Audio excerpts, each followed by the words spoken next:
I'm here with Eric Rudzinski from Rhino Air Helicopters. Eric, can you just tell me a little bit about your flying experience and what you do? Well, I've been flying a long time, got a lot of experience with night vision goggles and thermal cameras, and I have my own business at Midway Airport, and I flew for the Chicago Police Department. So Eric, I've known you for probably over 10 years, and you know, we've known each other a while. What were your impressions when I kind of told you what we were doing in South Africa with the poaching stuff with DS arms? Well, Dan, I thought it was a great idea to send the guns to South Africa because they're undergunned, and you encouraged me to go, and I'm glad I did because I never realized how bad the problem was with the rhino poaching.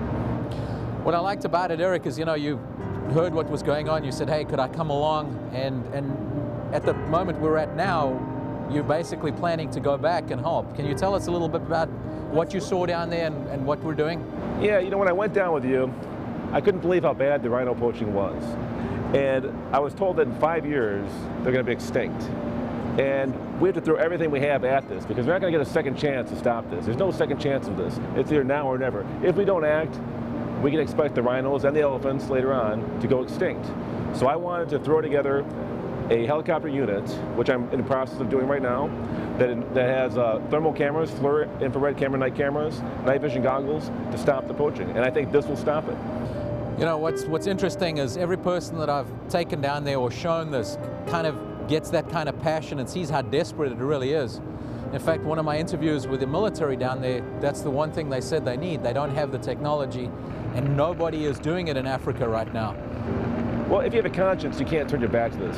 When the time comes to do the right thing, you got to do the right thing. And the right thing is to stop poachers. And this will stop poachers. Can you just tell me briefly how this would be different and what it would be, how would it work logistically? What I learned from the Rangers when we were down there was that a lot of the poaching occurs at night on full moon. They have a hard time seeing the poachers. They don't have night vision goggles. They don't have thermal cameras. They do have some helicopter assets, but they're day only. So actually, I got permission from the South African government to fly at night with the thermal cameras and the night vision goggles. And so we can actually see the poachers as they try to get close to rhinos. We'll see their heat.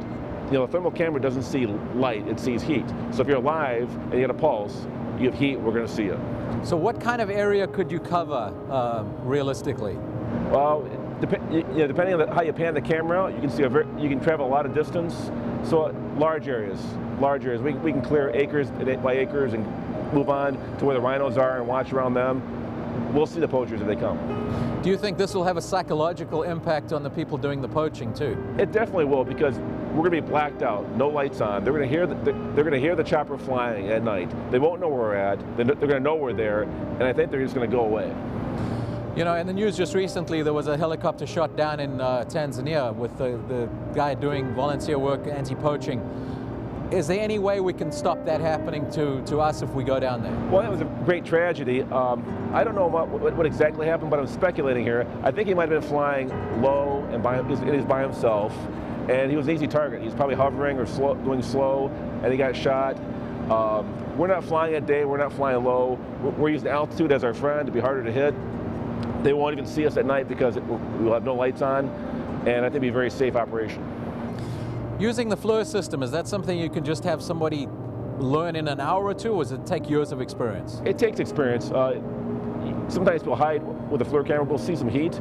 We won't know what it is necessarily right at the bat, but with a good thermal imagist, they can determine if it's a person by how it moves, what kind of shape it makes under the branches and stuff. So I think you need a good thermal imagist. Eric, can you tell me what you've embarked on and what you're trying to do with Rhino Air? And I believe you're doing some fundraising too. Well, hey, we started a nonprofit called Rhino Air. And what Rhino Air is, it's going to be a helicopter unit in South Africa. We got permission to work in some of the game reserves. And we're going to bring choppers there with FLIR and night vision goggles to assist the rangers in the night anti-poaching operations.